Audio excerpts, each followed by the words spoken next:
Class 12th में एक topic होता है रैंडम वेरिएबल, जो प्रोबेबिलिटी के लिए बहुत ही ज्यादा इंपॉर्टेंट है। चाहे पॉइजन डिस्ट्रीब्यूशन हो या नॉर्मल डिस्ट्रीब्यूशन, रैंडम वेरिएबल तो देखो आपको पता होना बहुत ही ज्यादा जरूरी है।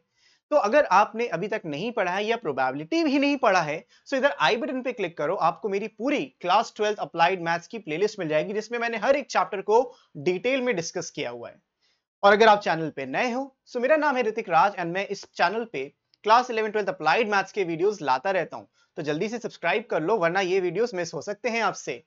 तो हमने एक नई सीरीज शुरू की है, जहां पे हम एक एक कॉन्सेप्ट को लेके उसको छोटे छोटे वीडियोस में आपके लिए लाते हैं और बहुत ही इंटरैक्टिव वे में उसको कंप्लीट कराते हैं। तो इसको भाई लाइक कर देना अगर अच्छा लगे, और दो दोस्तों के साथ शेयर करना ताकि उनका भी भला हो पाए। तो आज हम बात कर रहे हैं रैंडम वेरिएबल की, और अगर आपका भी कोई टॉपिक है जो आपको दिक्कत दे रहा है तो आप कमेंट में बता सकते हो, मैं उस पर भी वीडियो बना दूंगा। तो रैंडम वेरिएबल प्रोबेबिलिटी का एक टॉपिक है। होता क्या उसको समझते हैं, सबसे पहले ये समझते हैं कि भाई प्रोबेबिलिटी क्या होती है। देखो, एक फैंसी वर्ड है ये पता करने के लिए कि किसी भी चीज के होने के क्या चांसेस हैं। आप एग्जाम में फेल हो गए पास, इसके क्या चांस हैं। तो ये सारी बातें प्रोबेबिलिटी के अंदर की जाती हैं। एग्जांपल लेते हैं, मानो आप अगर एक सिक्का उछालते हो, सिक्के में हेड्स और टेल्स होता है, और सिक्का कैसे भी गिर सकता है, साइड पे तो बहुत रेयर हो गिरा, लेकिन हेड्स आने के 1/2 चांस और टेल्स आने की भी 1/2 chance. Each possible outcome has a probability. तो क्या चांस है, उसको प्रोबेबिलिटी कहते हैं। तो हमने प्रोबेबिलिटी और डिटेल में कवर की है, वो आपको वीडियो मिल जाएगा डिस्क्रिप्शन में। अब आते हैं रैंडम वेरिएबल क्या होता है। सो रैंडम वेरिएबल एक तरीका है जिसमें हम रैंडम इवेंट्स को नंबर्स में ट्रांसफर करते हैं। तो बच्चे कंफ्यूज तो यही होते हैं कि भाई ये रैंडम वेरिएबल है क्या। तो आपने इवेंट्स पढ़ा है, आपने एक्सपेरिमेंट पढ़ा है। जो एक्सपेरिमेंट आप कर रहे हो, उस एक्सपेरिमेंट में बहुत सारे इवेंट्स हो सकते हैं। उन इवेंट्स को अगर मैं नंबर फॉर्म में लिखूं तो वो रैंडम वेरिएबल बन जाता है। समझ में आया? कोई बात नहीं, नहीं आया तो मान लो मैं डाइस थ्रो करता हूं, और अगर मैं डाई को थ्रो करता हूं तो मुझे 1 से लेके 6 तक कोई भी नंबर मिल सकता है, और ये इक्वली लाइकली है, मतलब हर एक नंबर के आने के इक्वल चांसेस होते हैं। So each number is a possible value of the random variable. तो अगर मैं इवेंट डिफाइन करूं एक एक नंबर आने का, सो x इक्वल्स टू 1 आने के चांस क्या है, 1/6। ये x इक्वल टू 1 क्या है, मैंने x को डिफाइन किया है as the number that comes up when you roll a die. ये जो ऊपर वैल्यू आई है, ये कितनी आई है, तो क्या आ सकता है, 1 आ सकता है, 2 आ सकता है, 3 आ सकता है, 4 आ सकता है, 5 आ सकता है, 6 आ सकता है, और सबके इक्वल आने के चांसेस है, तो 1/6 है। इसीलिए इसको हम बोलते हैं that's because each side has an equal chance. समझे भाई? रैंडम वेरिएबल का मतलब क्या है, इवेंट्स को नंबर्स में कन्वर्ट करना। सीख गया ना, कितना आसान था। तो अब आगे बढ़ते हैं हम लोग दो डाइस की तरफ। अगर मान लीजिए आपने दो डाई को रोल किया, ऐसे एक ब्लैक डाई था, एक रेड, एक व्हाइट डाई था। अगर आप इसको रोल करते हो तो क्या पॉसिबिलिटी, हाँ ऑब्वियसली आप जो रोल करोगे वो एक ही बार आपको दिखेगा, लेकिन वो एक बार में क्या आ सकता है, उसके चांसेस है 36। 6 इसके, 6 इसके, टोटल 36 आउटकम्स हैं। अब इन आउटकम्स पे कई तरीके के इवेंट्स बन सकते हैं। कौन सा पेयर आ रहा है, एक इवेंट तो वही हो गया, या सम क्या आ रहा है उन पेयर्स का, एक इवेंट वो। तो मैं अभी आपको जो डिफाइन कराने जा रहा हूं वो ये डिफाइन कराऊंगा कि दोनों पे सम कितना आया। अगर हम दोनों थ्रो कर रहे हैं, देखो उनके आउटकम्स क्या आ रहे हैं, ये आपके सामने दिख रहा होगा। ब्लैक पे 1, व्हाइट पे 1, ब्लैक पे 1, व्हाइट पे 2, ब्लैक पे 1, व्हाइट पे 3 एंड सो ऑन। तो ये टोटल 36 आउटकम्स आपको मिलते हैं। ये पीडीएफ चाहिए, मेरा ऐप डाउनलोड करो, फ्री मटेरियल में सब मिल जाएगा। तो ये सारे सारे आउटकम्स हैं जब हम दो डाई को रोल करते हैं। अगर आपको ये थोड़ा सा सर घुमाने वाला लग रहा है तो लो बेटा, आपके लिए मैंने ऐसे भी लिख दिया है। तो आप देखते हो जब डाई 1 थ्रो करते हो तो ये नंबर आते हैं, डाई 2 थ्रो करते हो तो ये नंबर्स आते हैं, और इनके इंटरसेक्शन पे आपको ये मिलता है। अब रैंडम वेरिएबल आप कुछ भी डिफाइन कर सकते हो, लेकिन that should connect to the question ना। क्वेश्चन से रिलेटेड रैंडम वेरिएबल होना चाहिए। जैसे कि अगर मैं बोलूं कि मैं एक रैंडम वेरिएबल डिफाइन करना चाहता हूं as the sum on 2 dices, इन दोनों डाइस पे जो सम आया है वो मेरा रैंडम वेरिएबल होगा। अब भाई इस रैंडम वेरिएबल, रैंडम है ना, इस रैंडम वेरिएबल की मिनिमम वैल्यू कितनी हो सकती है। जो मिनिमम वैल्यू यहां पर है भाई, सबसे छोटा जो सम आ सकता है वो क्या आ सकता है, क्या आ सकता है, आप बताओ, खुद ही सोचो क्या आ सकता है। तो रैंडम वेरिएबल का जो सबसे छोटा वैल्यू जो आ सकता है वो 2 आ सकता है, फिर 3 आ रहा है, फिर देखो 1 + 3 4, 1 + 4 5, 1 + 5 6 एंड सो ऑन। तो ये रैंडम वेरिएबल इस तरीके से आ सकता है। तो random variable can be defined as anything. Also तुमने सम डिफाइन किया तो हम प्रोडक्ट भी डिफाइन कर सकते हो, सो मल्टीपल प्रोडक्ट्स तुमको लिखने पड़ेंगे, तो it depends on the question. दो डाइस पे जनरली सम ही आता है।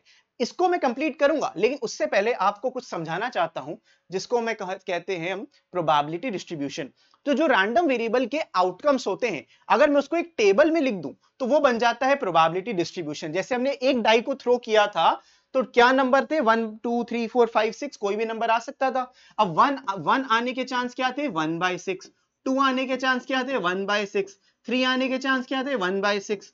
4 आने के चांसेस अगेन 1/6। 5 आने के चांसेस अगेन 1/6, और 6 आने के चांस तो 1/6 होता है। अब देखो जो प्रोबेबिलिटी है, it will always add up to 1। तो रैंडम वेरिएबल में या प्रोबेबिलिटी डिस्ट्रीब्यूशन में जितने भी आप रैंडम वेरिएबल की वैल्यूज लिख रहे हो, डिस्ट्रीब्यूशन की मैं बात कर रहा हूं, उनके प्रोबेबिलिटी का सम, इसको हम बोलते हैं sigma px, it will always be equal to 1। तो प्रोबेबिलिटी डिस्ट्रीब्यूशन क्या था, जितने भी रैंडम वेरिएबल के आउटकम्स थे उनकी प्रोबेबिलिटीज लिख दी साथ में हमने, और इन सब का सम जब करेंगे प्रोबेबिलिटीज का, तो वो 1 आएगा, आना ही है, तभी आपका डिस्ट्रीब्यूशन सही बनाए। समझ में आ रहा है ना। अब कुछ और चीजें भी देखते हैं। सारे डिस्ट्रीब्यूशन हमेशा इक्वल हो ऐसा तो जरूरी नहीं है। मान लीजिए आपके पास एक बैग है जिसमें है 3 चॉकलेट कैंडी और एक है कैरेमल कैंडी, तो उसमें से अगर मैं बैग में से ऐसे आंख बंद करके एक टॉफी निकालना चाहता हूं, तो वो टॉफी कौन सी होगी, क्या वो चॉकलेट होगी या कैरेमल होगी। तो इसके भी चांसेस हैं, क्योंकि बैग में 3 चॉकलेट थी तो 3/4 हो जाएगा, और एक कैरेमल थी तो 1/4 हो जाएगा। तो इसीलिए ये हमारा कुछ ऐसा दिखेगा। और अगर मैं रैंडम वेरिएबल की टाइप में बोलूं तो इसको मैं कोई भी नाम एक्स वाई जेड कुछ भी बोल सकता हूं। तो एक्स वाई में बोल रहा हूं, एक चॉकलेट है, एक कैरेमल है। चॉकलेट के चांस कितने थे, 3/4। कैरेमल के चांस कितने थे, 1/4। इसको डिस्ट्रीब्यूशन टेबल बोल दिया। तो आप समझ में आ रहा है ना डिस्ट्रीब्यूशन टेबल क्या है। So I hope this is clear. Distribution table आपको अच्छे से समझ में आ गया होगा, बहुत ही इजी है। अब देखो हमारे पास ना दो तरीके के रैंडम वेरिएबल्स होते हैं, या तो डिस्क्रीट या फिर कंटिन्यूअस। डिस्क्रीट सर्टेन वैल्यूज के लिए, से हम कॉइन फ्लिप्स के लिए यूज करते हैं, डाई थ्रो के लिए यूज करते हैं, नंबर ऑफ कैंडीज के लिए भी यूज किया, तो बहुत डिस्क्रीट चीजों के लिए यूज होता है। कंटिन्यूअस वो होता है जैसे मैं हाइट निकालना चाहता हूं, मैं वेट निकालना चाहता हूं, कंटिन्यूएशन में कितने वेट लिखोगे, 67.1 67.2 67.3, कितने रैंडम वेरिएबल लिख सकते हो, नहीं लिख सकते हो। तो उसके लिए कंटिन्यूअस रैंडम वेरिएबल यूज होता है। तो डिस्क्रीट एक सिंगल होता है, कंटिन्यूअस कुछ ऐसा ग्राफ आपको देता है, इसमें जो रैंडम वेरिएबल्स की वैल्यू होती है वो इंटीजर्स होती हैं, इसमें जो रैंडम वेरिएबल की वैल्यू होती है वो कुछ भी हो सकती हैं। सो इनफिनाइट पॉसिबिलिटीज हैं आपके कंटिन्यूअस वेरिएबल के अंदर। अब हम वापस आते हैं इस लिस्ट पे, क्योंकि लिस्ट में जो आपको समझानी है रैंडम वेरिएबल का और डिस्ट्रीब्यूशन को कैसे कनेक्ट करना है वो समझाना है।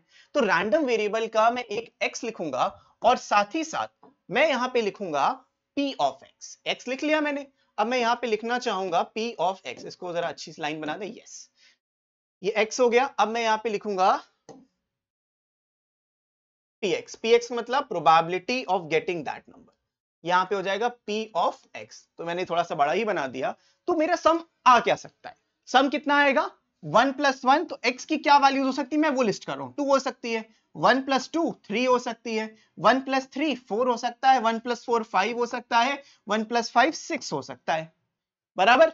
अब 2 + 1 3 हो सकता है, 2 + 2 4 हो सकता है, 2 + 3 5 हो सकता है, 2 + 4 6 हो सकता है। तो तुम देख रहे हो वैल्यूज रिपीट हो रही हैं। और 2 + 5 7 हो सकता है, और 2 + 6 करोगे तो आपको 8 मिल सकता है। तो देखो एक वैल्यूज बढ़ी गई ना, 3 4 5 6 7 8, और 3 5 6 7 भी तो आएगा यहाँ पे, 1 + 6 7 भी तो होता है। तो इस तरीके से आप वैल्यूज को लिख सकते हो। और क्या होगा, अब जब 3 + 1 करोगे तो 4 होगा, फिर 5 6 7 8 9, एंड देखो इस तरीके से वैल्यूज बढ़ती जा रही है। तो कहां पे क्या सम आ रहा है इसी को हमें कैलकुलेट करना है, लेकिन मैक्सिमम सम कितना होगा तुम खुद बताओ। आखिरी वाली वैल्यूज का मैक्सिमम तो सम होगा 12। तो मैं देख पा रहा हूं 2 से लेके 12 तक का मेरे पास सारा डिस्ट्रीब्यूशन है, और टोटल 36 आउटकम्स हैं। ये इंपॉर्टेंट है, टोटल आउटकम्स कितने, 36। तो मैं क्या लिखूंगा, मैं लिखूंगा 2 3 4 5 6 7 8 9 10 11 एंड 12। ये लिखने का फायदा क्या है, ये लिखने का फायदा बच्चों ये है कि मैं सारे के सारे रैंडम वेरिएबल के आउटकम्स को यहां पे कंप्लीट कर पाया। ठीक है बच्चों, तो मैं यहां पे रैंडम वेरिएबल्स को कंप्लीट कर लेता हूं। यहां पे जरा सा टेबल बना ले फटाफट। तो यही आउटकम्स आ सकते हैं, आई एम श्योर कि भाई 2 से छोटा नहीं हो सकता और 12 से कुछ बड़ा नहीं हो सकता। तो ये मेरे पॉसिबल आउटकम्स बन जाएंगे। अब इनकी प्रोबेबिलिटी समझते हैं। प्रोबेबिलिटी का मतलब कोई चीज कितनी बार आ रही है। तो मुझे बताओ ये जो 2 है वो कितनी बार आएगा, कहां आएगा? 2 मतलब सम, दो डाइस का सम कितना है 2। ये खाली एक ही बार तो आएगा बच्चों। कितनी बार आएगा? सिर्फ और सिर्फ एक बार हमको यहां पे देखने को मिलेगा। तो मैं क्या लिखूंगा कि भाई ये जो 2 है ये खाली 1/36 टाइम्स आता है। 36 चांसेस में सिर्फ एक बार। अब 3 कितनी बार आया? तुम्हें दिख रहा है 3 यहां पे भी दिख रहा है, 3 यहां पे भी दिख रहा है। सम की मैं बात कर रहा हूं तो 2 बार दिख रहा है, तो यहां पे आ जाएगा 2/36। अब मैं 4 की बात करता हूं, देखो 4 यहां पे भी दिखेगा, 4 यहां पे भी दिखेगा, 4 यहां पे भी दिखेगा, सम है तो 3/36। अब 5 की बात करेंगे तो एक बार, दो बार, तीन बार, चार बार, तो आप लिखोगे 4/36। अब 6 की बात करते तो 1 2 3 4 5, अब कहीं और 6 नहीं आएगा तो आपको मिल जाएगा 6/5 बार आ रहा है ना, एक सेकेंड, 1 2 3 4 5, तो 5/36। अब बात करते हैं 7 की, तो 1 2 3 4 5 और 6, तो 6/36 आ जाएगा। तो आप देख पा रहे हो कैसे आ रहा है। अब इसके बाद से गिरने लगेगा, 8 का सम 1 2 3 4 5, जस्ट राइट 5/36, ये 4/36, ये 3/36, ये 2/36 और 12 खाली एक बार आएगा विच इज 1/36। आप क्रॉस चेक कर लो, एक बार ये एक बार ये 11 बनाएगा, 12 तो सिर्फ एक बार आएगा। दिख रहा है कि नहीं दिख रहा? तो ये चीज अगर आप समझ चुके हो तो आपको डिस्ट्रीब्यूशन करना भी आ गया और चीजें क्लियर भी हो गई। अब चेक कैसे करना है सही किया या नहीं, इन सबको ऐड कर देना है। 1 + 2 + 3 + 4 + 5 15 + 15 15 15 30 30 एंड दिस 6 36, टोटल सम कितना आ रहा है? 36 आ रहा है। हेंस हमने जो किया है एकदम सही किया है। अब इसी डिस्ट्रीब्यूशन को मैंने आपके लिए यहाँ पे देखो लिख के रखा है सारे एग्जांपल्स के साथ। ये पॉसिबल आउटकम्स है, ये इनकी प्रोबेबिलिटी है। हमको एग्जाम में ऐसे लिखना है जैसे मैंने बताया, इसको कहते हैं प्रोबेबिलिटी डिस्ट्रीब्यूशन टेबल। और मैंने आपका रैंडम वेरिएबल का पूरा कॉन्सेप्ट एक बार में क्लियर कर दिया। और अगर और डिटेल में चीजें समझनी है बच्चों तो आपको करना क्या है? करना यह है कि आपको आई बटन क्लिक करना है, डिस्क्रिप्शन में जाके पूरी पूरी प्लेलिस्ट को एक बार देख लेना है। सो बच्चों आई होप आपको ये रैंडम वेरिएबल का रैंट समझ में आया होगा। इस वीडियो के लिए इतना ही रखते हैं। आपके भी कोई कॉन्सेप्ट हिले हुए हैं तो कमेंट में जरूर बताना, मैं उसके लिए वीडियो बना दूंगा। तो इस वीडियो के लिए इतना ही, मैं मिलता हूं आपसे नेक्स्ट वीडियो में। तब तक के लिए keep practising, keep learning, take care and bye bye.